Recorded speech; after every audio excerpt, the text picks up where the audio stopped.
Olá, pessoal! Está começando mais um Amazônia Interativa e após um mês inteiro dedicado à nossa maravilhosa Amazônia, nós retornamos aos assuntos mais repercutidos nas nossas mídias sociais, aqueles que vocês, internautas, mais gostaram, mais acessaram e mais comentaram. Hoje o assunto não poderia ser diferente, é eleições na Amazônia. E para falar sobre isso, para nos aprofundarmos no assunto, nós temos a presença do cientista social Breno Leite, que já é conhecido da nossa audiência, e a novidade, a representante da OAB, Lincoln Tavares, especialista em direito eleitoral. Rapazes, muito obrigada por vocês terem aceitado o nosso convite. Mas, antes de passar a palavra aos nossos convidados, eu gostaria que a gente visse um vídeo, uma videoreportagem que nós fizemos com a presidente do Tribunal Regional do Amazonas, desembargadora Socorro Guedes, a respeito da logística do voto na nossa região, mais especificamente aqui no estado do Amazonas. Acreditamos nós que a partir das 18 horas começaremos as apurações, então entre 19 e 19h30 já teremos a totalização das eleições no Amazonas. Um desafio grande para todos nós é com relação a algumas regiões onde nós temos tribos indígenas, como a Atalaia do Norte, que pela primeira vez nós teremos 6 sessões dentro das tribos, ou seja, falando línguas diversas. Então é um desafio novo, onde o próprio TSE nos deu todo o suporte e onde pela primeira vez esses nossos irmãos indígenas terão a comodidade de votar dentro das suas aldeias. Todo esse cuidado foi feito com relação às comunidades rurais, ou seja, os juízes das zonas eleitorais do interior, eles convocaram para a Justiça Eleitoral esse transporte que, no nosso caso, é o fluvial. Então, esse transporte que for necessário até o local de votação será feito pela Justiça Eleitoral. Pois é, né? É assim mesmo. E agora, Lincoln, a OAB, ela criou a ouvidoria eleitoral, né, para atuar nesse período. Em que consiste essa iniciativa? Olha, essa iniciativa da OAB, ela consiste do papel essencial da OAB na defesa das instituições democráticas, da defesa da Constituição, na defesa dos direitos individuais, dos direitos humanos, sociais, fazer com que essas eleições, fiscalizar juntamente com a Justiça, fiscalizar as eleições. Esse é um dos papéis da OAB.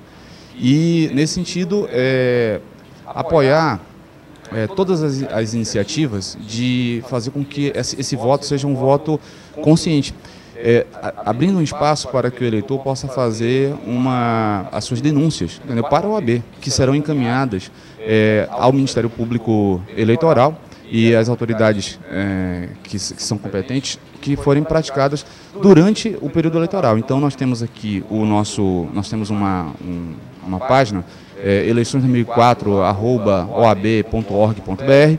Você pode entrar lá, fazer a sua denúncia, participar como eleitor e fazer exatamente a sua crítica ou apontar a realização de crimes, o cometimento de condutas ilícitas durante as eleições. Certo. Agora, a gente vai votar, né, para deputado federal, deputado estadual, senador, governador e presidente, né? São 5 votos. Breno, o que faz, qual é a diferença entre um deputado federal e um deputado estadual? Porque a gente acredita que é tudo deputado, né? Na verdade, todo mundo é deputado aí, né? A questão é a seguinte, o Brasil é uma federação. Essa é uma questão bastante básica. Essa federação ela está subdividida em municípios, estados, a federação e o próprio Distrito Federal. Então, quando nós falamos em deputado estadual, nós nos referimos a um tipo de legislador que atua no âmbito do estado, né? Ou seja, no estado do Amazonas, no estado de São Paulo, no estado do Rio de Janeiro, enfim. E o deputado federal, no caso, ele atua no âmbito da federação. O que, de fato, caracteriza um parlamentar, deputado, tanto estadual quanto federal, é o fato dele representar a população. Tá? Mas o senador não é um parlamentar também? Sim, é um parlamentar também. Só que ele já representa o Estado. A função do senador, no caso, é representar o Estado, não a população. Então, daí digamos, a diferença básica entre esses 3 legisladores. E, no caso, o vereador, que representa a população no âmbito do município, correto? Então essa é a diferença básica entre deputado federal e deputado estadual. E por que a cada 2 anos a gente modifica 1 e 2/3, né, do Senado? Por que a gente vota em 1 e 2 por vez e não em todos de uma vez? Exatamente, justamente pelo fato deles representarem o Estado e serem eleitos por uma eleição majoritária, ou seja, o mesmo método que se elege um senador, o mesmo método que se elege governador, presidente da República e prefeito. A função dos senadores é uma função de representação do Estado. Então, no sentido de criar um certo revezamento temporário entre eles, mesmo porque o mandato do senador é o mandato mais extenso dentre todos os mandatos, ou seja, é um mandato de 8 anos. Então, é um sentido de criar, de fato, um revezamento entre eles. No caso dessa eleição, votaremos em 1. Na eleição daqui a 4 anos, mais 2 senadores. Vamos eleger outros 2, exatamente, né? Exatamente. Tá certo. E Lincoln, por falar em eleições, a gente tem debatido muito a respeito de mudanças que são necessárias numa reforma política, né? A OAB, em parceria com outras entidades, ela está engajada no projeto Eleições Limpas, né? E o carro-chefe é a reforma política, né? Você podia falar mais pra gente? Sim, a OAB, ela desde 2010 vem encabeçando eu diria encabeçando, porque esse é o papel fundamental da OAB. Ser uma entidade independente e que faz com que, na defesa dos interesses individuais, fundamentais, como já disse agora há pouco, ela possa defender o direito de votar fora das influências econômicas, fora das influências dos currais eleitorais. Então, para isso, é necessário que o eleitor ele seja atingido pela propaganda de forma saudável, de forma higiênica, de forma que tenha um contexto, né, com o Estado, com a cidade, e evitando, né, o abuso, entendeu, que vieram acontecendo. Então, a OAB, né, nesse período, ela foi uma das maiores defensoras do projeto da Lei Complementar 135, que é a Lei do Ficha Limpa. Né? A Lei do Ficha Limpa, ela foi questionada a sua constitucionalidade, e a OAB foi ao plenário arguir pela constitucionalidade do projeto de lei e depois culminou com a vitória. Isso sendo mais uma festa da nossa democracia, no caso, assegurando que o processo eleitoral ele pudesse ter como participantes apenas pessoas que tivessem a sua honra, a sua imagem, o seu caráter e o seu histórico na vida pública de forma quase que imaculada, e expurgando aquelas pessoas que praticaram de uma ou de outra forma atos de improbidade ou atos criminosos que atentam contra a moralidade pública, né, que é o nosso principal aspecto assim a ser defendido nas eleições. Seria isso: moralidade, compromisso, né? Vinculação com as propostas de cada candidato, né? Se proporcionais ou majoritários, e é nesse sentido que a OAB vem defendendo sistematicamente esse projeto das eleições limpas, né? Do mesmo modo que fez com o Ficha Limpa. Então nós vamos estar vigilantes, nós vamos estar presentes, a OAB vai estar de prontidão, vamos receber a sua inquietação ou a sua denúncia, encaminhar de forma séria para o Ministério Público para que sejam apurados possíveis crimes eleitorais praticados por qualquer candidato, né, que esteja no pleito agora de 2014. Certo, é isso aí. A gente tem que ficar atento e a gente tem que participar mesmo. A gente cobra muito, né, que os políticos sejam corretos, né? A gente cobra muito efeitos, né, das ações deles, mas eu acho que nós mesmos, enquanto eleitores, a população é negligente, né? A gente se nega a participar, né? Agora, gente, vocês acreditam que a reforma política sozinha, ela já representa um avanço no combate à corrupção? Qual é a relação da reforma política com o combate à corrupção? Pode começar, Breno. A ideia de reforma política é uma ideia que ela tem, enfim, contaminado o nosso debate político há um bom tempo, né? Desde a eleição do Fernando Henrique Cardoso, a ideia de reforma política, ela volta e meia aparece, né? O Fernando Henrique, os 2 mandatos de Fernando Henrique, todo o mandato do Lula, e a Dilma assume com esse discurso também, né? Olha, eu sou muito cético quanto a reformas políticas, eu sou muito cético quanto à possibilidade de você mudar leis ou legislação ou instituições e isso, de certa forma, alterar comportamentos no longo prazo. Eu particularmente acredito no nosso sistema eleitoral tal como está. E eu acredito particularmente que ele precisa de algumas remendas, alguns remendos nesse modelo, né? Eu sou favorável, por exemplo, que se continue a representação proporcional, porém com lista fechada, né? O que é a lista fechada? A lista fechada é você impossibilitar que candidatos se lancem de forma muito individualista no cenário político. Ou seja, o candidato, para fazer política, ele vai ter que estar inserido no partido. A lista fechada é isso, você deixa de votar em candidatos e vota em partidos. Mas isso sou estranho, isso sou autoritário? Não. O Brasil é um ponto fora da curva nesse sentido, porque a maior parte das democracias do mundo é dessa maneira, exatamente, é lista fechada. Então você vai lá e vota nos partidos políticos. Agora, por que isso? Para fortalecer os partidos.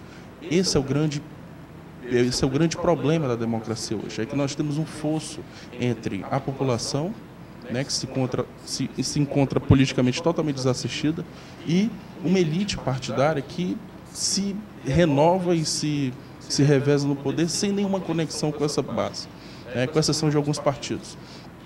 Então, eu particularmente sou favorável à lista fechada.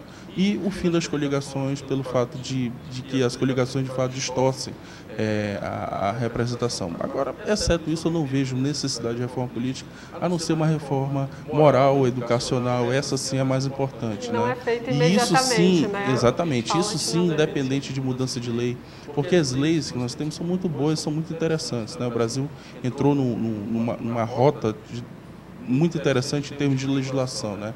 E eu particularmente não acredito em mudanças na legislação enquanto fator de alteração de comportamento. E você, Nico? Olha, eu comungo da mesma opinião do nosso cientista político aqui, do Breno, perdão. Mas eu sou mais audacioso e a OAB tem sido mais audaciosa no seu projeto de reforma política, né? Nós temos contracenado de forma quase que diuturna com essas pessoas, esses entes públicos e as personalidades políticas a nível nacional, a nível estadual, a nível local, municipal. E é importante que nós saibamos o seguinte, que a legislação, ela existe, ela tem um rigor a ser aplicado, mas o que deve ser modificado realmente, como o Breno falou, seria a forma, o comportamento das pessoas, né? A educação é necessária na hora de você votar.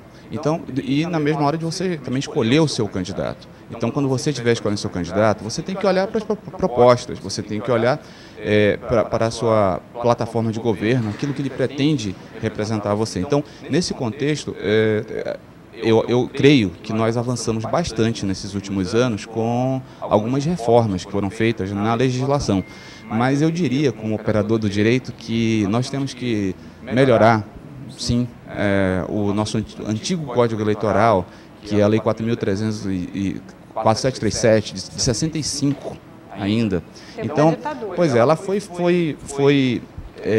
feita, embora ainda esteja bastante atual, mas ela foi feita num período que havia um controle efetivo do Estado. A Lei 9.504, embora também esteja atualíssima, que é a lei das eleições e esteja sendo aplicada hoje, inclusive, ela foi reformada pela Lei 11.300, que fez a mini-reforma eleitoral, mas eu acho que não é só, não pode parar por aí. Nós precisamos fazer essa reforma política, ela precisa, essa reforma não só da legislação, mas a reforma, a gente vê com bons olhos, no caso, o que foi comentado. Ficha a lista fechada, entendeu? Isso é importantíssimo, porque isso impede com que os candidatos aventureiros, descomprometidos com a coisa pública, com uma finalidade, eles se lancem no cenário público, né, e através de campanhas massificadas e representando o interesse de grandes corporações, eles venham a alçar cargos políticos na nossa sociedade.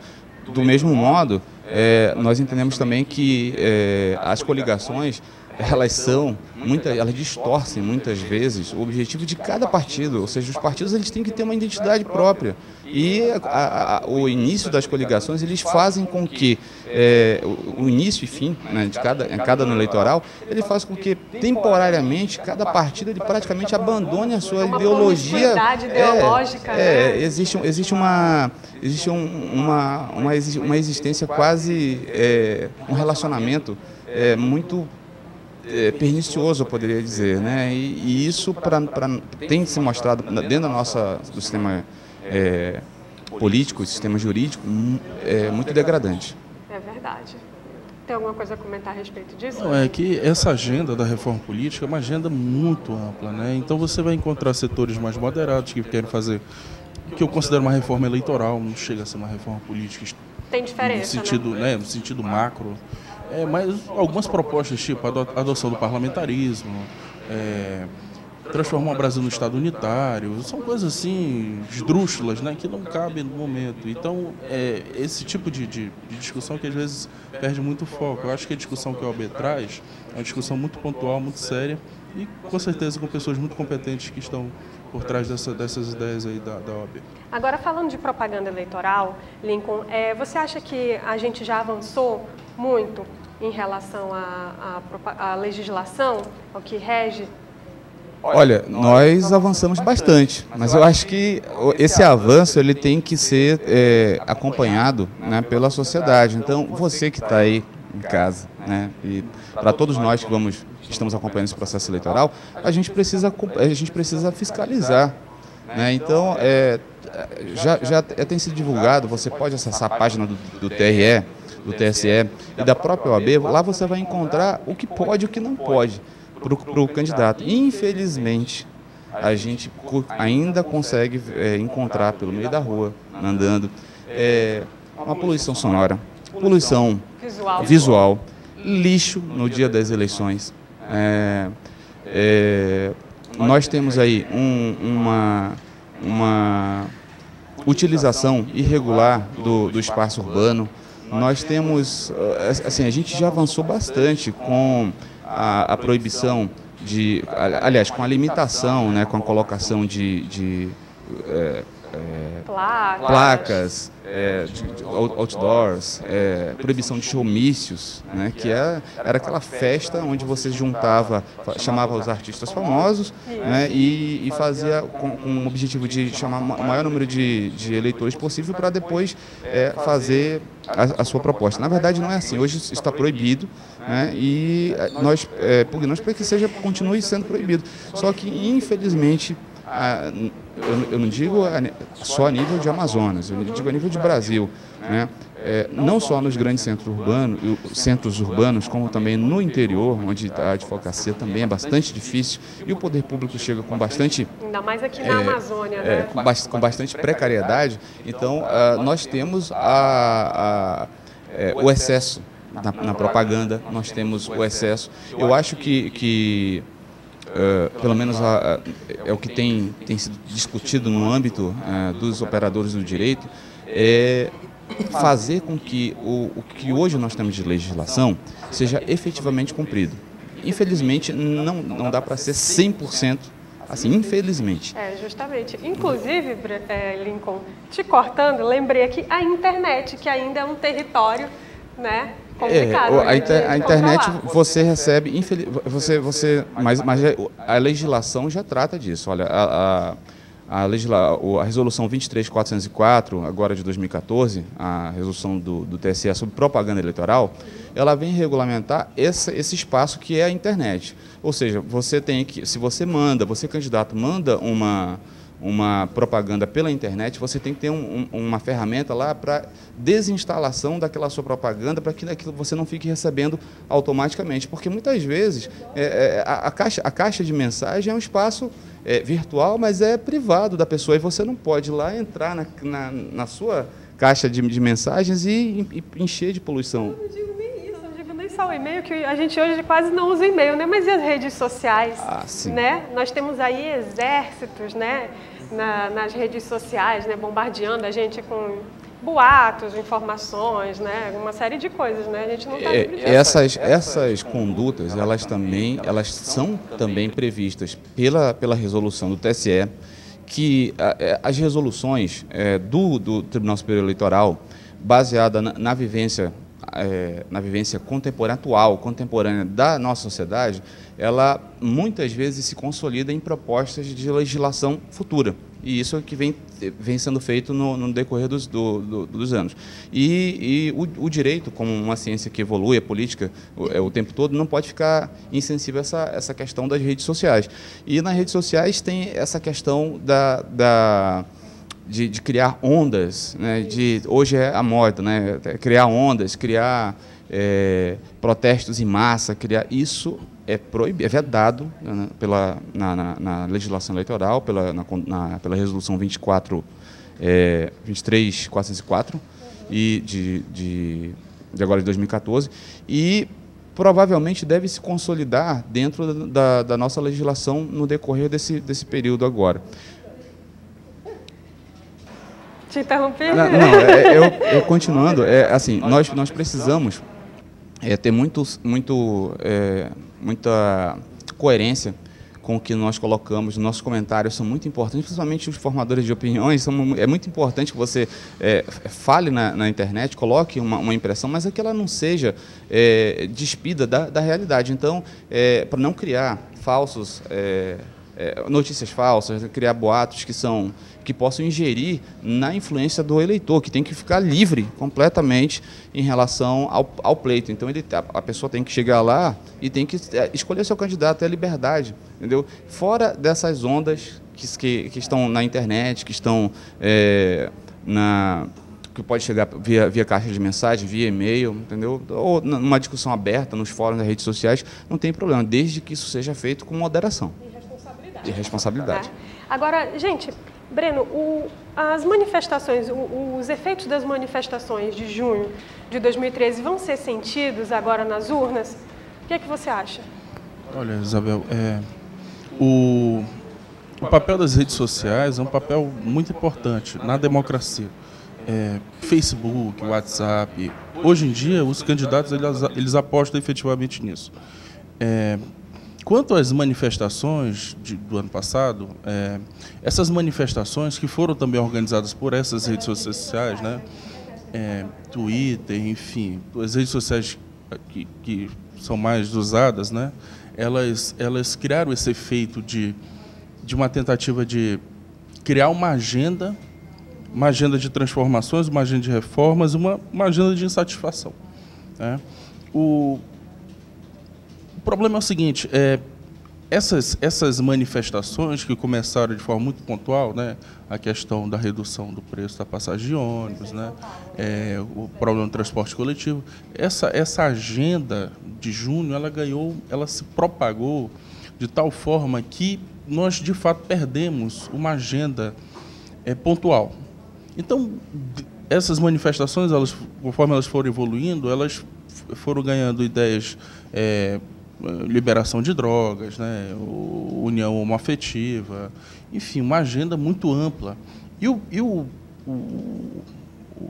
processo político ele tem dificuldade de absorver tantas demandas, né, de demandas muito difíceis, complexas, né, e enfim, absorver isso e proceder isso de forma legal dentro do parlamento, por uma formulação de leis.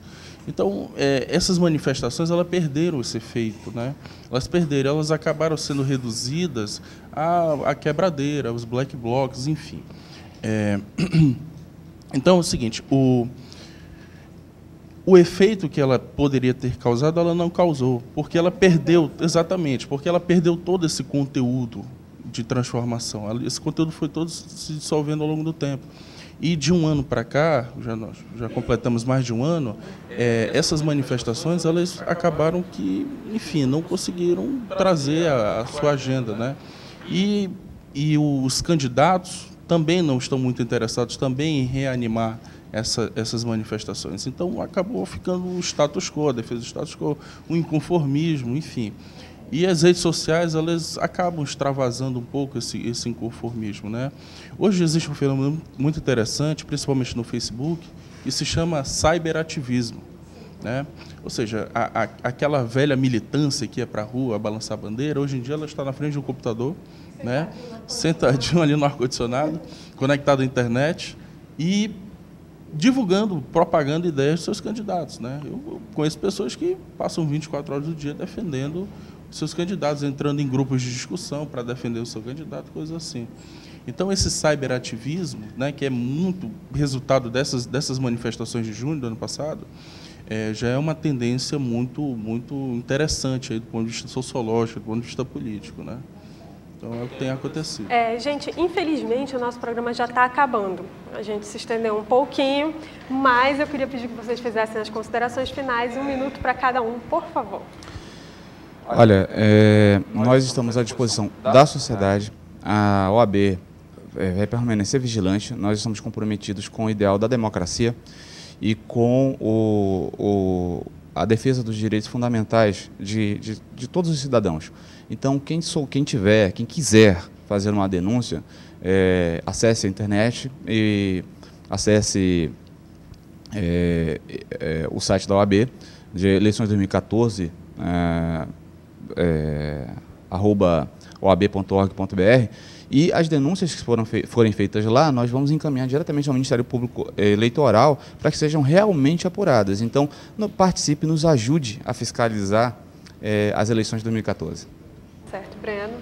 A mensagem que eu deixo é que mais uma festa da democracia, a eleição, eu considero algo fantástico, mobiliza todos, até aqueles que estão descontentes com a política, né? Então, enfim, que vocês votem com consciência, né?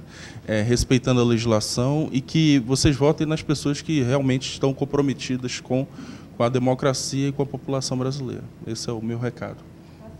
Gente, infelizmente quase tudo que é bom, né, dura pouco. Nosso programa está chegando ao fim.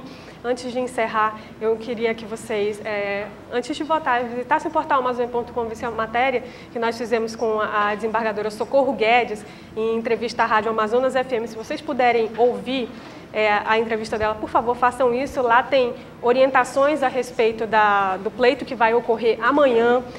O TRE Amazonas pede que a gente leve uma colinha na hora de votar, porque são 5 votos, são muitos números e a gente pode se atrapalhar, pode até atrasar o processo por conta disso, tá? Então, a gente vai votar para deputado federal, deputado estadual, senador, governador e presidente. O TRE também disponibilizou, o TRE Amazonas disponibilizou um número para fazer denúncias através do WhatsApp. É o 92, para quem está aqui no Amazonas, né? 9131-2014. Ele é só de mensagem, só pelo WhatsApp.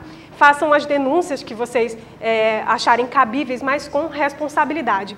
E é isso. E continue nos acompanhando durante a semana pelo portal Amazônia.com. Mostre a Amazônia pelo melhor ângulo, que é o seu. Marque as suas fotos nas redes sociais com a hashtag Minha Amazônia ou mandem e-mail para minhaamazônia@portalamazônia.com. O Portal Amazônia está repaginado, aguardando a visita de vocês. Obrigada, bom voto e até semana que vem.